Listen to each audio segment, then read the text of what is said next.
안녕하세요. 오늘은 베드로후서 2장을 보도록 하겠습니다. 제목은 영적 장애의 원인입니다. 영적 장애의 원인. 부름받았습니다. 사역을 감당합니다. 말씀을 전합니다. 하나님을 만나게 해야 합니다. 예수님을 만나도록 해야 합니다. 예수님은 그 열매로 알리라고 했습니다. 그런데 하나님과 멀어졌습니다. 성경 말씀을 믿지 않습니다. 그렇다면 과연 이 영적 리더의 정체는 무엇입니까? 베드로후서 1장 20절에 먼저 알 것은 성경의 모든 예언은 사사로이 풀 것이 아니니. 이단의 특징이 있습니다. 읽기가 잘못되었습니다. 글에는 서론본론 결론이 있습니다. 기성정결이 있습니다. 글에는 흐름이 있습니다. 문맥이 있습니다. 강조가 있고 강약이 있습니다. 이런 흐름을 무시합니다. 자신이 원하는 단어, 구절만 골라서 사사로이 해석합니다. 여기서 이단이 발생합니다. 그런데 이상합니다. 이단들에게 사람들이 몰려옵니다. 또 뜨겁습니다. 왜 몰려드는 것일까요? 2절에 보면은 여럿이 그들의 호색하는 것을 따르리니 이로 말미암아 진리의 도가 비방을 받을 것이요. 뭔가 이상합니다. 흥황합니다. 어디에 원인이 있습니까? 19절에 보면은 그들에게 자유를 준다 하여도 자신들은 멸망의 종들이니 누구든지 진 자는 이긴 자의 종이 됨이라. 영적 폐잔병이 되었습니다. 꺾여버렸습니다. 이제는 끌려다닙니다. 그리고 매달립니다. 이미 패했습니다. 무너졌습니다. 교주의 종이 되었습니다. 20절에 만일 그들이 우리 주 대신 구주 예수 그리스도를 알므로 세상의 더러움을 피한 후에 다시 그 중에 얽매이고 지면 그 나중 형편이 처음보다 더 심하리니. 회개했습니다. 예수님을 주로 고백했습니다. 교회 잘 다녔습니다. 그런데 사단에게 매였습니다. 거짓 교리를 진리의 전쟁에서 패했습니다. 굳게 서지 못했습니다. 밀려버렸습니다.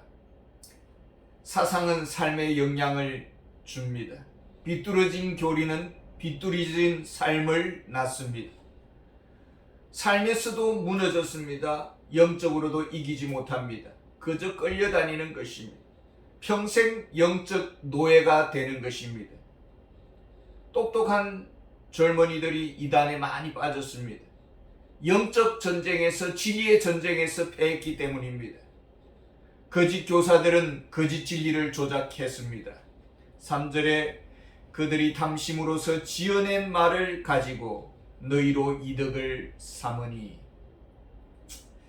진리를 조작했습니다. 어떻게 공격했습니까? 베드로후서 1장 6절에 보면은 우리 주 예수 그리스도의 능력과 강림하심을 너희에게 알게 한 것이 교묘히 만든 이야기를 따른 것이 아니요 우리는 그의 크신 위엄을 친히 본 자라. 저들은 어떻게 공격합니까? 하나님의 진리를 교묘히 조작했다라고 주장을 하는 것입니다. 자신들이 위조 진리를 만들었습니다. 그런데 오히려 성경적 진리를 조작한 내용이라고, 진리라고 공격을 하는 것입니다. 그래서 섣불리 이런 이단과는 부딪히지 마시기를 원합니다. 이것은 전문가의 영역입니다. 그렇다면 왜 하나님은 이런 거짓 선생들을 일시적으로 허용하시는 것입니까? 왜 저들의 무대를 허용하시는 것입니까? 사도 바울은 거짓 교사로 인해 많은 시험을 당했고 저들을 제거해달라고 기도했습니다마는 하나님은 내 은혜가 네게 족하다라고 했습니다. 하나님의 목적이 무엇일까요?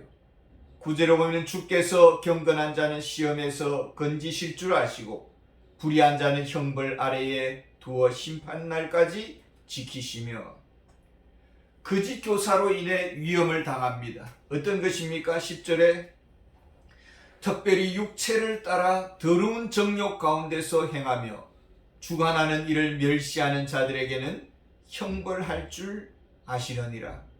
이들은 당돌하고 자긍하며 떨지 않고 영광 있는 자를 비방하거니와 하나님이 세우신 리더입니다.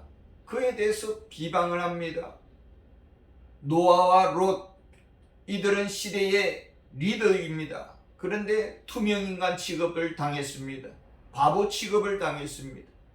그 시대의 자존심이요 경건의 보루입니다. 그런데 아주 가소롭게 여깁니다. 정죄하고 판단합니다. 당돌합니다. 두려워하지도 않습니다. 노아와 롯은 어떻게 처신했습니까? 경건한 자는 하나님 앞에서 굳건히 서야 합니다. 충성해야 합니다. 거짓 교사들의 목적이 무엇입니까? 자기 자신을 따르도록 하는 것입니다. 하나님을 따르지 말고 자신을 따르도록 하는 것입니다. 그렇기 때문에 믿음을 굳건하게 지켜야 합니다. 두 번째로는 이런 비방과 비판을 당할 때에 사람이 100% 완전한 사람이 어디 있습니까? 자기 자신을 돌아보는 기회가 되어야 될 것이죠.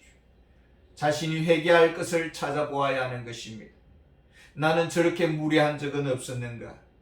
나는 나의 상관과 리더에게 쉽게 판단한 적은 없었는가?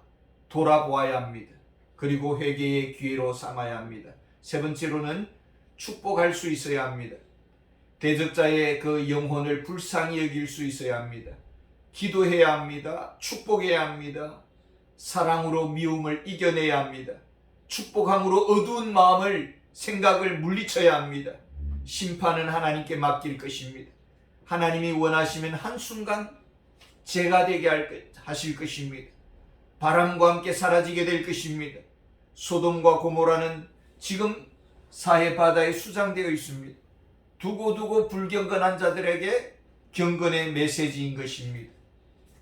거짓 선생의 특징이 무엇입니까? 12절에 그러나 이 사람들은 본래 잡혀 죽기 위하여 난 이성 없는 짐승 같아서 그 알지 못하는 것을 비방하고 그들의 멸망 가운데서 멸망을 당하며 그들의 멸망, 그들의 타락, 그들의 부패 가운데서 멸망을 당하며 똑똑합니다. 아주 잘 나가고 있습니다. 그런데 자신의 부패와 타락이 부메랑이 되어 돌아옵니다. 천년만년 잘 될 것이라고 생각을 했습니다. 자신의 점과 흠이 덫이 되어 버렸습니다. 왜요? 자기를 관리하지 않았습니다. 경건이 부도가 났습니다. 자기 자신, 자기 가정을 지키지 못했습니다. 13절에 불의의 값으로 불의를 당하며 낮에 즐기고 노는 것을 기쁘게 여기는 자들이니 점과 흠이라. 너희와 함께 연애할 때에 그들의 속임수로 즐기고 놀며. 즐기는 것 얼마나 좋습니까? 또 건강에도 유익합니다. 그러나 너무 많은 비용이 듭니다. 비용을 만드느라 무리수를 둡니다. 고급 음식을 먹어야 되고 호화롭게 지내야 되고 비용이 장난이 아닙니다. 점점 남의 호주머니를 욕심내는 것입니다. 주를 위해 드리는 것은 인색하고 남을 구제하고 섬기는 데는 짠돌이입니다. 남의 호주머니를 가볍게 여기고 자신은 과소비, 과용, 과다지출, 여기에 문제가 있는 것입니다. 14절에 보면 음심이 가득한 눈을 가지고 범죄하기를 그치지 아니하고 굳세지 못한 영혼들을 유혹하며 탐욕에 연단된 마음을 가진 자들이니 저주의 자식이라. 어둠의 깊은 세계 속에서 일어나는 일들을 성경은 지금 보여주고 있습니다. 사도 바울은 경고했습니다. 교회 안에 이리 때들이 들어올 것이다. 그리고 하나님의 양들을 아끼지 아니할 것이다. 자기 배만 생각할 것이다. 어떻게 이 지경까지 갔습니까? 어떻게 영적인 리더라고 하는 사람들이 이런 무서운 상태에 빠져 있는 것입니까? 17절에 보면은 이 사람들은 물 없는 샘이요 광풍에 밀려가는 앙견이 그들을 위하여 깜깜한 어둠이 예비되어 있나니.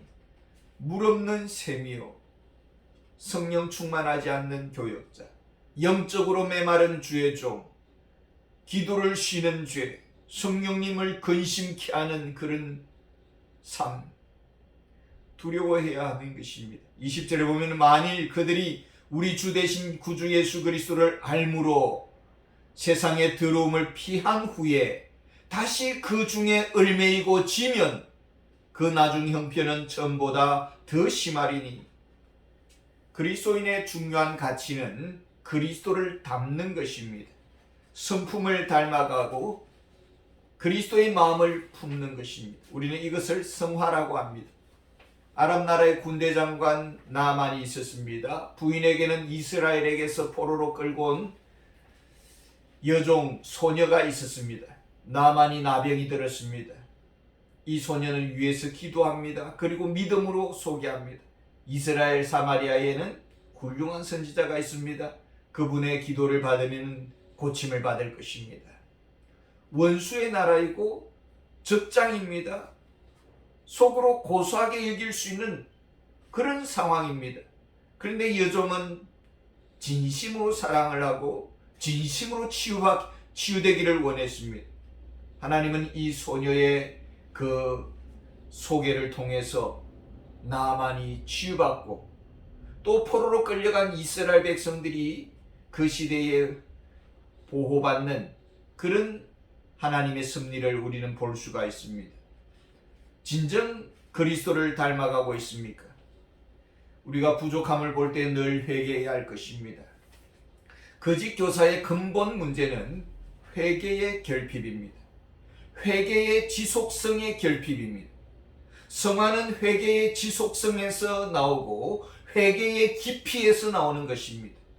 회개 없는 성화는 일어나지가 않습니다. 위기의 시대를 지나고 있습니다. 시험과 온갖 유혹의 덫이 있습니다.